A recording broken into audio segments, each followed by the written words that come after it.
Dear students, good afternoon. Myself, Dr. Ashish Garg, Associate Professor in Chemistry, Seth Anand Ruia government college, Ramgarh Shekhawati, district Sikar, Rajasthan. बच्चों, we start today new chapter. This is the part of carboxylic acid. ये carboxylic acid का ही part है, लेकिन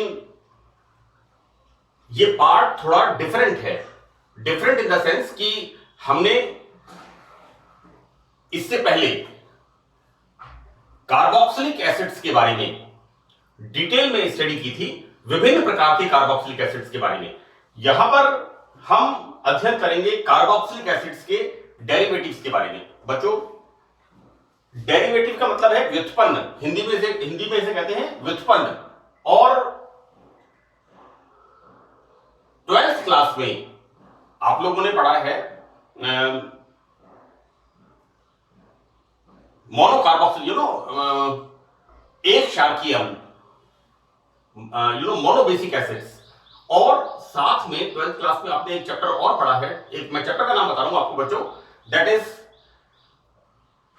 derivative of monocarboxylic acids. एक क्षारकीय अम्लों के व्युत्पन्न. ये chapter का नाम है 12th स्टैंडर्ड में, ऑर्गेनिक केमिस्ट्री में. यहां पर भी हम कार्बोक्सिलिक अम्लों के व्युत्पन्नों के बारे में पढ़ेंगे. और जो हमने 12th क्लास में कार्बोक्सिलिक अम्ल के डेरिवेटिव्स को पढ़ा था, उनकी हम यहां पर डिटेल्ड स्टडी करेंगे, है ना. क्योंकि वहां पर बहुत शॉर्ट था. वहां पर हमने मुश्किल से 25-30% कार्बोक्सिलिक एसिड डेरिवेटिव्स के बारे में पढ़ा था. अब हम यहां पर डिटेल में, क्योंकि 12th के बाद बीएससी पार्ट सेकंड, ये आपकी थोड़ी बड़ी क्लास है, सीनियर क्लास है. This is the 14th class. तो we start now derivative of carboxylic acids. देखो बच्चों, हम जब कार्बोक्सिलिक एसिड के डेरिवेटिव्स की बात करते हैं, तो देखो बेटा, 4 तरह के हमने 12th क्लास में पढ़े हैं. एक हमने पढ़े हैं एसिड हैलाइड्स. और एसिड हैलाइड्स में वहां पर आपने पढ़ा है CH3COCl, एसिटिल क्लोराइड. और एसिटिल क्लोराइड को हम एसाइल हैलाइड भी कहते हैं, राइट, क्योंकि वहां पर हमने पढ़ा था एसिटिक एसिड. और डेरिवेटिव व्युत्पन्न भी एसिटिक एसिड के ही हमने पढ़े थे. तो पहला हमने पढ़ा था एसिटिल क्लोराइड, एसिड हैलाइड्स. दूसरा हमने पढ़ा था एस्टर. और एस्टर हमने पढ़ा था ये वाला ester, this is ethyl ethanoate. इसको बच्चों this is ethyl acetate. This is the ethyl acetate. तीसरा हमने पढ़ा था acetamide, that is RCONH2. Where I write this, this is the CH3CONH2, acetamide. ये भी आपने 12th क्लास में पढ़ा था. और ये जो एसिटामाइड मैंने लिखा है, मैं आपको यहां पर थोड़ा इसको एक्सपेंशन करके थोड़ा डिटेल में आपको बताऊंगा. मैं एक बार तो मैं आपको ये बता रहा हूं कि बच्चों, ये चैप्टर कोई नया नहीं है आप लोगों के लिए. यानी आपका इसमें ऑलरेडी स्टडी की हुई है. तो एसिटामाइड ये 3rd पार्ट इसका. और इसका 4th पार्ट था एनहाइड्राइड.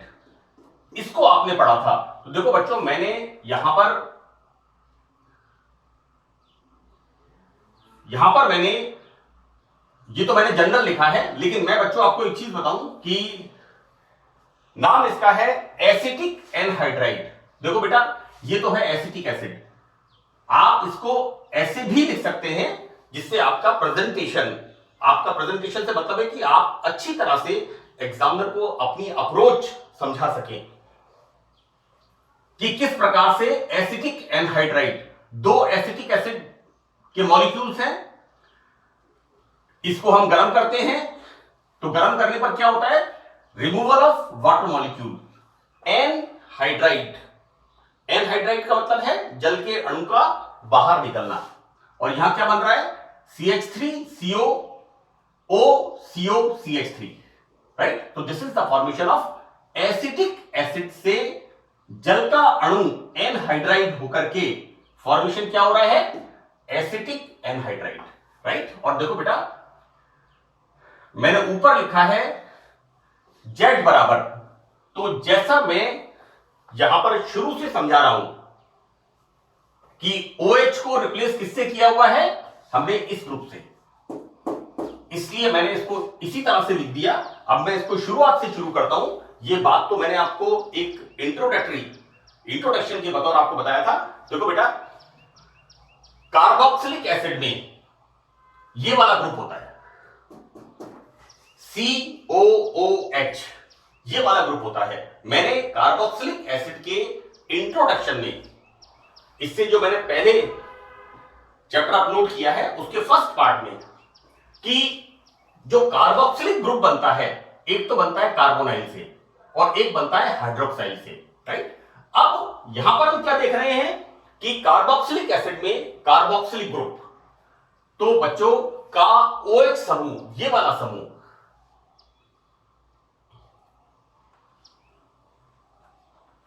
यहां पर इसका ये वाला समूह यदि किसी अन्य समूह Z द्वारा प्रतिस्थापित होता है तो बने हुए यौगिक कार्बोक्सिलिक एसिड के व्युत्पन्न कहलाते हैं। मैं आपको इसको आगे बताता हूं। यहां पर हम ये कहना चाह रहे हैं कि मान लो हमारे पास इस तरह से RCOOH, और इसको हम किसी अन्य समूह Z के द्वारा प्रतिस्थापित कर देते हैं। मान लो हमने इसको Cl से रिप्लेस कर दिया तो ये बन गया एसिड हैलाइड। मान लो इसको हमने NH2 से रिप्लेस कर दिया, ये फॉर्मेशन हो गया एसिड एमाइड, राइट। बहुत सिंपल सी बात है कि कार्बोक्सिलिक एसिड में जो कार्बोक्सिलिक ग्रुप होता है उसके OH समूह को हम अन्य समूह से, अन्य समूह कौन सा, Z बराबर Cl, Z बराबर NH2, Z बराबर एल्कोक्सी, राइट। कोई भी ग्रुप हो सकता है। This is the formation of amide. इस प्रकार से हम देखते हैं कि कार्बोक्सिलिक एसिड के डेरिवेटिव्स बनते हैं। बच्चों ये जो Z मैंने कहा है, ये Z क्या हो सकता है, Cl हो सकता है, NH2 हो सकता है, ये Z ग्रुप एल्कोक्सी हो सकता है, like this I am right here, this group ethoxy, इसका मैंने लिखा है IUPAC,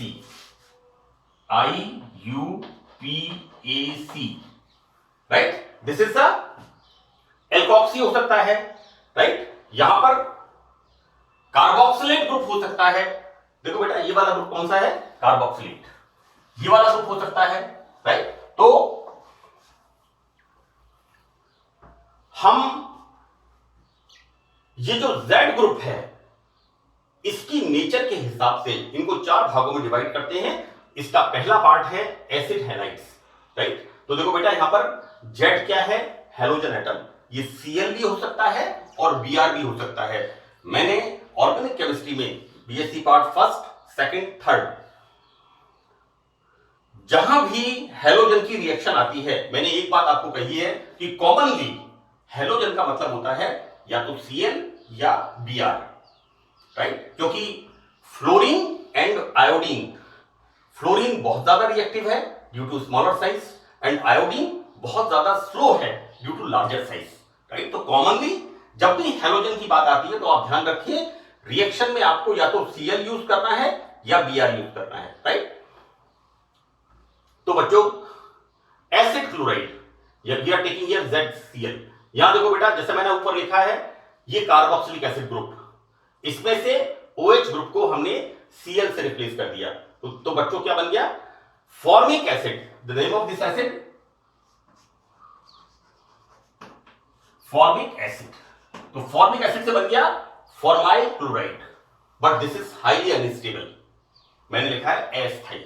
लेकिन चूंकि फॉर्मिक एसिड फर्स्ट मेंबर है तो मैंने इससे स्टार्ट किया है। Then we start acetic acid, right. Acetic acid में OH ग्रुप को हमने किससे रिप्लेस किया, Cl से, then formation of acetyl chloride.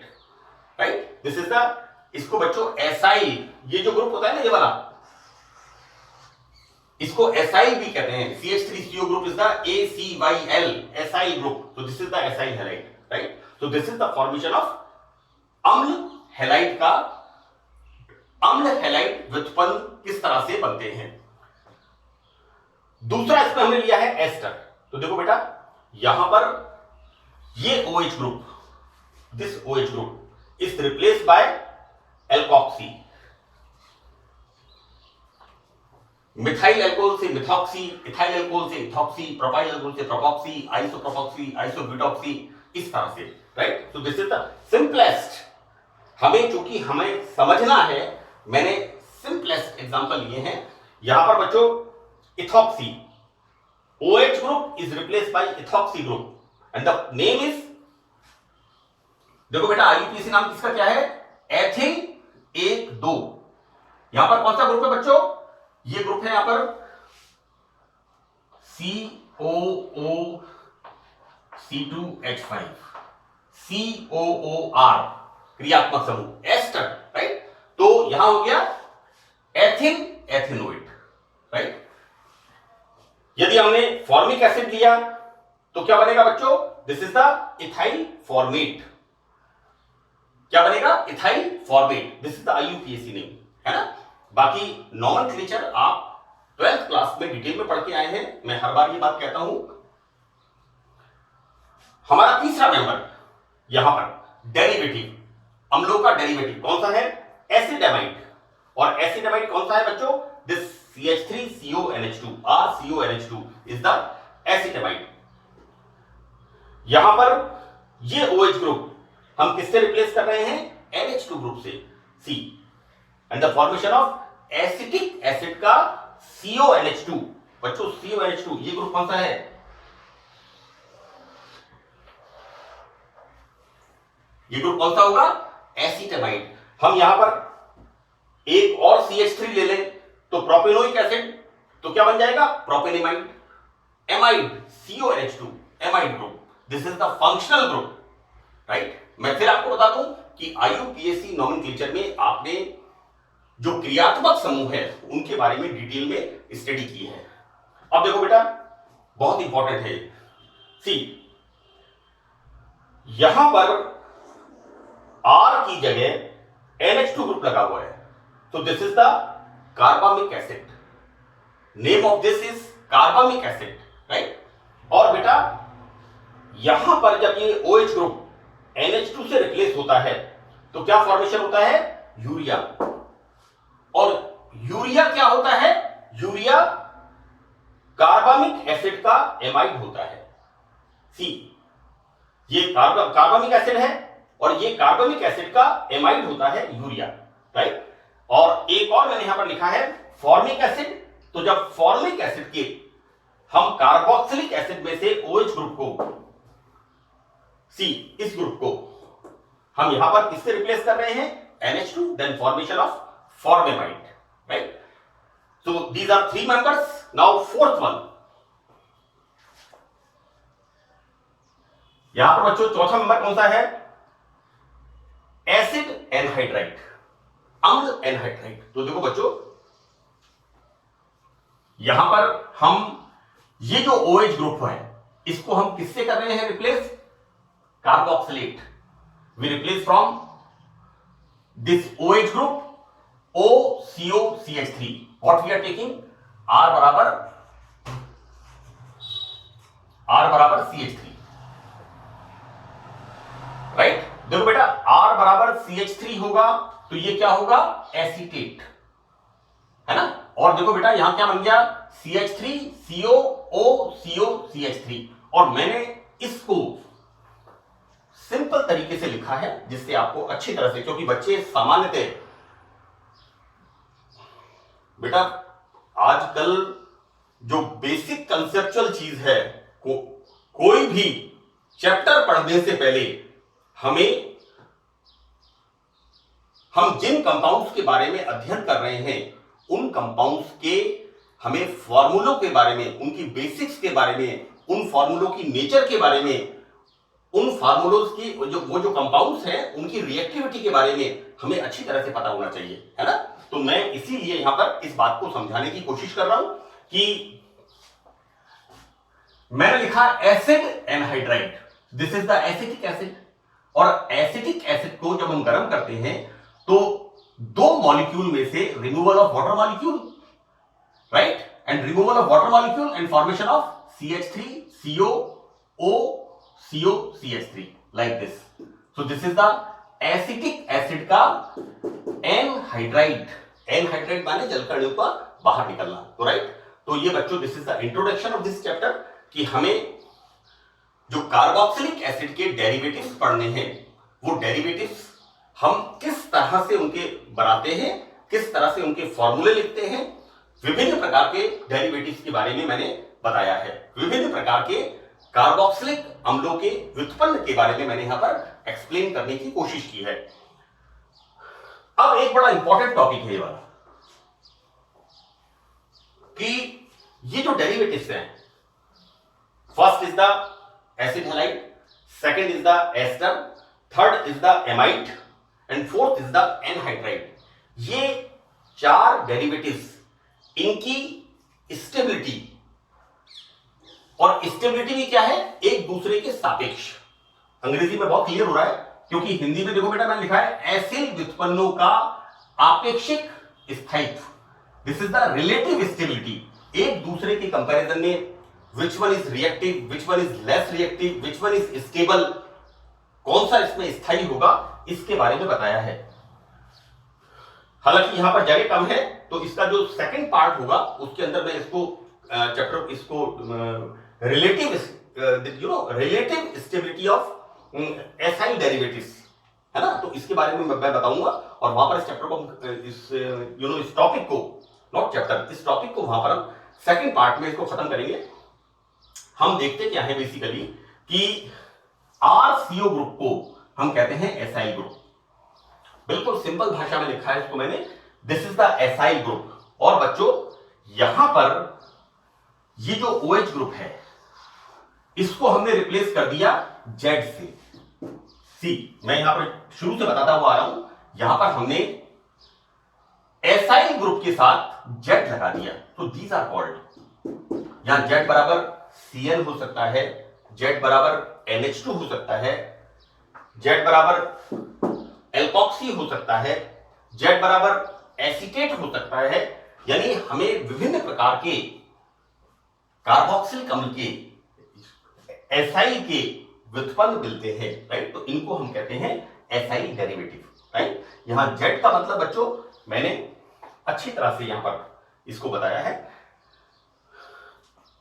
अब यहां पर हम शुरू करते हैं कि ये जो एसाइल डेरिवेटिव बने हैं, ठीक है ना, तो इनकी स्टेबिलिटी के बारे में हम अध्ययन शुरू करते हैं। देखो बच्चों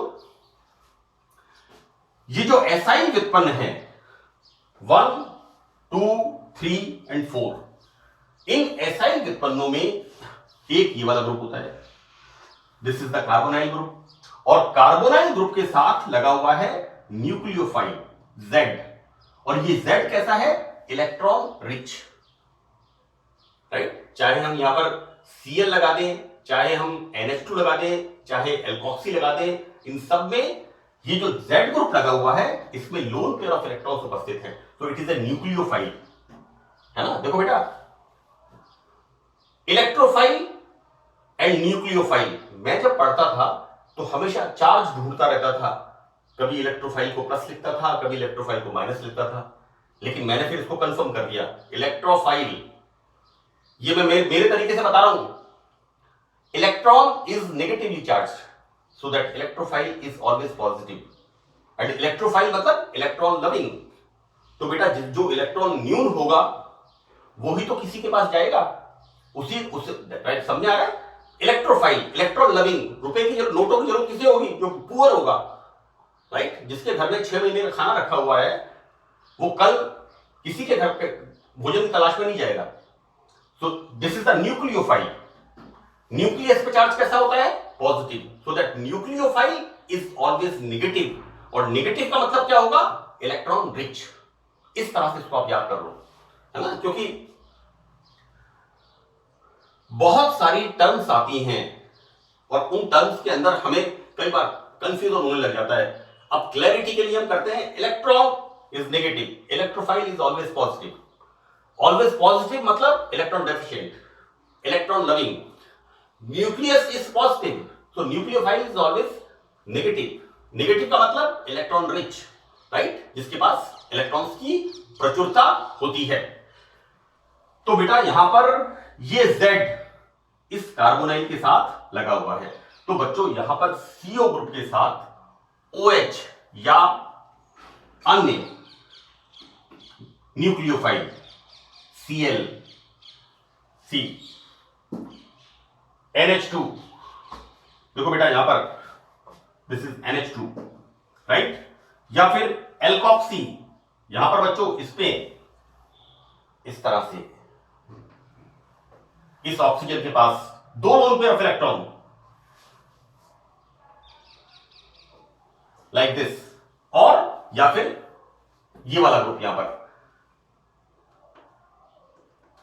ठीक है ना। तो Z जुड़ने पर रेजोनेंस इफेक्ट के कारण कार्बोनाइल कार्बन इलेक्ट्रॉन न्यून नहीं हो पाता है, राइट। मैं आपको एक बात बताऊं बेटा कि हम जब इसकी रिएक्शंस पढ़ते हैं, यहां पर इसकी रिएक्शंस पढ़ते हैं, यहां पर भी CO ग्रुप है, ठीक है। अब इस बात को यहां बताना जरूरी है क्योंकि हम जब इनकी रिएक्शंस के बारे में अध्ययन करेंगे, है ना, तो यहां पर क्या होगा, this carbonyl bond is polar due to higher electron negativity of oxygen, right, so that these pi electron shifted here, oxygen कैसा होगा, partially negative and this carbon is partially positive, electron न्यून होगा। तो बच्चों यहां पर क्या होता है, जब हम इसकी रिएक्शंस पढ़ते हैं न्यूक्लियोफाइल की, तो इट विल अटैक हियर। लेकिन यहां पर मामला उल्टा हो गया, यहां पर मामला उल्टा क्या हो गया कि यहां पर लग गया Cl NH2, सपोज करो NH2। अब क्या होगा, जब ये इधर इलेक्ट्रॉन अट्रैक्ट करेगा तो ये कार्बन इलेक्ट्रॉन न्यून होगा, लेकिन दीज इलेक्ट्रॉन शिफ्टेड हियर। अब ये इलेक्ट्रॉन जब इधर आ जाएंगे तो इस कार्बन की इलेक्ट्रॉन न्यूनता कम हो जाएगी, और जब इलेक्ट्रॉन न्यूनता कम हो जाएगी तो ये भैया दूसरे से मदद क्यों लेगा, तो रिएक्शन नहीं होगी। जब इसके पास इसके घर में ही लोन पेयर ऑफ इलेक्ट्रॉन है, these electron shifted here, तो बच्चों इसके पास जो इलेक्ट्रॉन न्यूनता आएगी वो कम हो जाती है। इसलिए यहां पर ये जो ग्रुप हैं बच्चों, ये क्या बन गया, व्युत्पन्न एसिटामाइड। मैंने एक एग्जांपल दिया है, तो बच्चों यहां पर कार्बोनाइल कार्बन की इलेक्ट्रॉन न्यूनता काफी हद तक कम हो जाती है, जिससे यहां पर न्यूक्लियोफिलिक रिएक्शन स्लो हो जाती है। हम देखते हैं कैसे हो जाता है यहां पर कि रेजोनेंस इफेक्ट के कारण, see this is the resonance effect, यहां पर कार्बोनाइल कार्बन इलेक्ट्रॉन, सी रेजोनेंस इफेक्ट के कारण ये कार्बोनाइल कार्बन इलेक्ट्रॉन न्यून नहीं हो पाता है। परिणाम स्वरूप CO समूह की सामान्य नाभिक स्नेही योगात्मक अभिक्रिया संपन्न नहीं होती है। जैसी कि हम कार्बोनाइल यौगिकों में न्यूक्लियोफिलिक एडिशन रिएक्शन, नाभिक स्नेही योगात्मक अभिक्रिया देखते हैं, लेकिन यहां पर ऐसा नहीं होता है। क्लियर?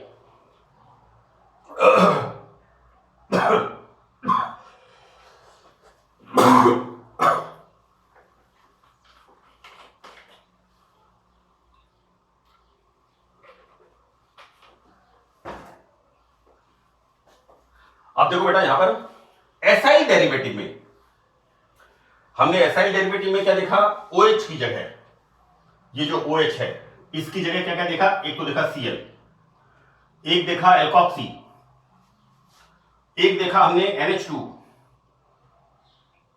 एमाइड फॉर्मेशन हो रहा है NH2, एक देखा हमने एसीटेट। तो बच्चों यहां पर OH की जगह Z ग्रुप की रिएक्टिविटी पर CO का क्या प्रभाव पड़ता है ना। देखो बेटा यहां पर हम क्या देख रहे हैं कि एसाइल डेरिवेटिव में OH या Z ग्रुप की रिएक्टिविटी पर कार्बोनिल ग्रुप का, अब देखो बेटा अब हम यहां पर क्या देख रहे हैं कि ये जो ग्रुप है, ये ग्रुप यहां पर ये जो Z लगा हुआ है इसकी रिएक्टिविटी पर क्या प्रभाव डालता है, ठीक है ना। यहां पर हम क्या देख रहे हैं कि ये जो Z ग्रुप लगा हुआ है, Z बराबर Cl, Z बराबर एल्कोक्सी, Z बराबर NH2, Z बराबर Fe, इसकी रिएक्टिविटी पर कार्बोनाइल समूह का क्या इफेक्ट पड़ता है। तो देखो बेटा यहां पर RCO एसाइल के साथ Z समूह जुड़ा रहता है, क्लियर, बिल्कुल सही है। RCO के साथ Z समूह जुड़ा हुआ है और Z ग्रुप की ये जो Z ग्रुप होता है ये कैसा होता है, इलेक्ट्रॉन रिच होने के कारण न्यूक्लियोफिलिक सब्स्टिट्यूशन रिएक्शन देता है।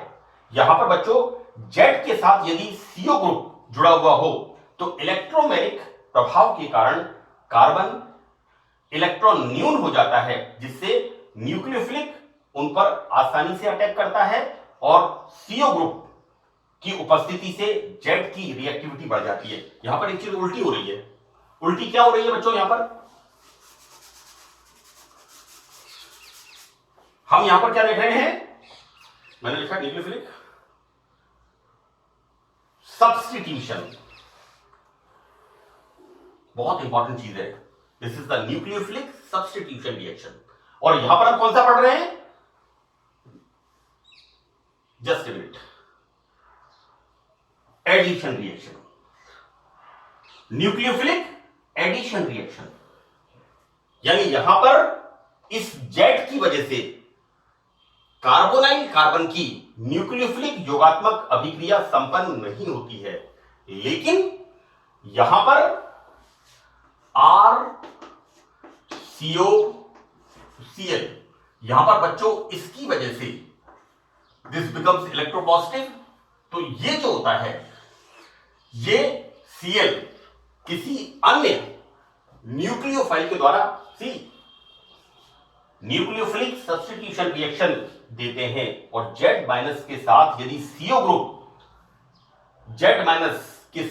CO ग्रुप जुड़ा हुआ है तो इलेक्ट्रोमैग्नेटिक प्रभाव के कारण सीधा electromagnetic effect, this electron shifted here, so the plus is there. अब बच्चों क्या होगा, यहां पर इसके पास दोनों तरफ इलेक्ट्रॉन है, so these दोनों तरफ इलेक्ट्रॉन शिफ्टेड हियर, राइट। तो यहां पर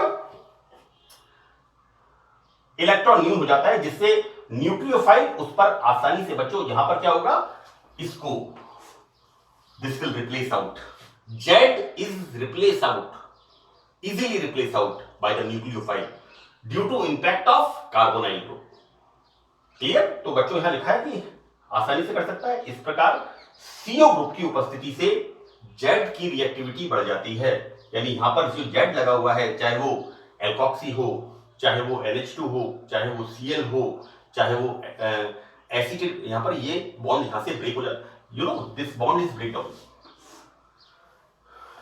and new you know nucleophile will come, right।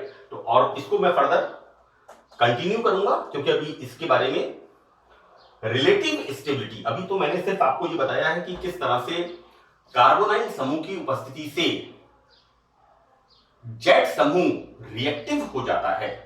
अभी मैंने सिर्फ आपको ये बताया है, उसके बाद हम नेक्स्ट जो हमारा सेकंड पार्ट होगा उसमें हम इसकी रिलेटिव स्टेबिलिटी के बारे में अध्ययन करेंगे। तो thank you very much, that's all.